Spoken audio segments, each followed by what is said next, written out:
अस्सलामुअलैकुम स्टूडेंट्स, कैसे हैं आप सब लोग। उम्मीद है तमाम स्टूडेंट्स खैरियत से होंगे, ठीक ठाक होंगे। स्टूडेंट्स, इस वीडियो में हम डिस्कस करेंगे आपके नहम जमात तर्जुमातुल कुरान के अहम तरीन सवालात जो बार बार आपके इम्तिहान में आते हैं और इस साल भी आएंगे इंशाल्लाह ताला। ठीक है, अब ये पहले वर्ड मीनिंग है स्टूडेंट्स, इनको आप देख लें। ठीक है, पहला है अल इस्लाम, ठीक है, जिसका मतलब है बुत या इंग्लिश वाले तलबा के लिए आइडल्स। ठीक है, उसके बाद है कानितन, ठीक है, इसका मतलब है फर्मा बरदार या ओबीडियंट। ठीक है, अगला है, अगर मेरे से कोई गलती हुई जाए तो आपने देख लेना, क्योंकि अरबिक आपको पता है कि हम कोई इतनी अच्छी नहीं आती। ठीक है, उसके बाद है ला तकूनतु, ठीक है, इसका मतलब है डू नॉट डिस्पेयर, ना उम्मीद ना हो। ठीक है, इसके बाद अल कसस, अल कसस उर्दू में जो वर्ड होता है किससे, ये अल कसस से निकला है, द स्टोरीज। ठीक है, इसके बाद सुबहाना का मतलब तू पाक है, ग्लोरी टू बी यू। ठीक है, इसके बाद है तवाब, इसका मतलब है तोबा कबूल करने वाला, मोस्ट रिलेंटिंग। ठीक है, अल बुशरा का मतलब है खुशखबरी या ग्लैड टाइडिंग्स। ठीक है, युसरन मतलब आसानी, ईज। ठीक है, असीर मतलब मुश्किल, और लारइबा मतलब कोई शक नहीं है, नो डाउट। ठीक हो गया students.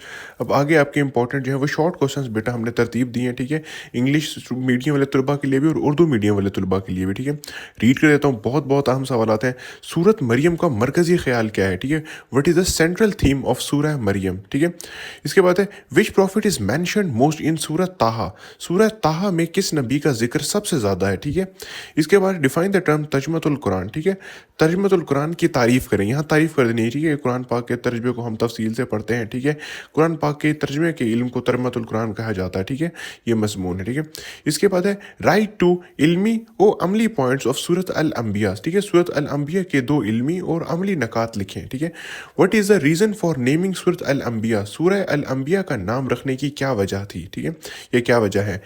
Briefly explain the theme of सूरह अल हज। ठीक है, सूरह अल हज का मौजू मुख्तसर बयान करें। ठीक है स्टूडेंट्स, इसमें सो अपने हेडिंग लगानी है सूरह अल हज की और नीचे लिखना है मौजू, उसमें वो अपने ब्रीफली 3 से 4 लाइनों में लिखना है। ठीक है, मार्क्स कंप्लीट मिल जाएंगे।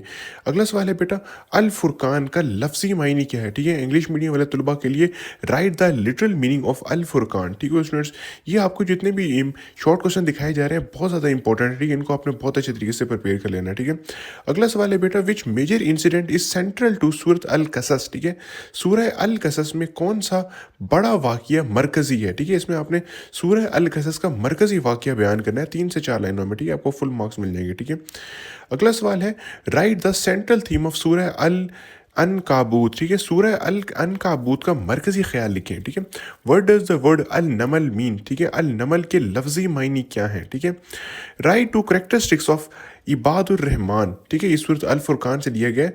सूरह अल फुरकान की रोशनी में इबादुर रहमान की तारीफ लिखें। ठीक है, ये 2 खसूसियात लिखें। What is the background of revelation of Surah Maryam. ठीक है, सूरह मरियम के नज़ूल का पस मंज़र क्या है। ठीक है स्टूडेंट्स, ये सूरह नज़ूल का पस मंज़र इम्तिहान में बहुत ज़्यादा आता है, आपने खसूसी इसका ख्याल रखना है। ठीक है, अगला इंपॉर्टेंट सवाल है बेटा, name any 3 profits mention in सूरह अल अंबिया। ठीक है, सूरह अल अंबिया में जिक्र करदा किसी 3 अंबिया कराम का नाम लिखें। ठीक है, right basic believes are discuss, which basic believes are discuss in Surah Taha. ठीक है, सूरह ताहा में कौन से बुनियादी अकायद बयान हुए हैं, वेरी वेरी इंपॉर्टेंट। ठीक है, वट इज़ मेंट बाय अल अस्मा उल हुस्ना। ठीक है, अल अस्मा उल हुस्ना से क्या मुराद है, अगेन वेरी वेरी इंपॉर्टेंट। ये आपका बहुत बार आपके बोर्ड एग्जाम है, Faisalabad board, Multan board, Lahore board, DG Khan board, कोई ऐसा बोर्ड नहीं जिसमें ये सवाल ना आया हो। ठीक है, अगला इंपॉर्टेंट सवाल है, mention 2 lesson from story of हज़रत मूसा। हज़रत मूसा के वाक़े से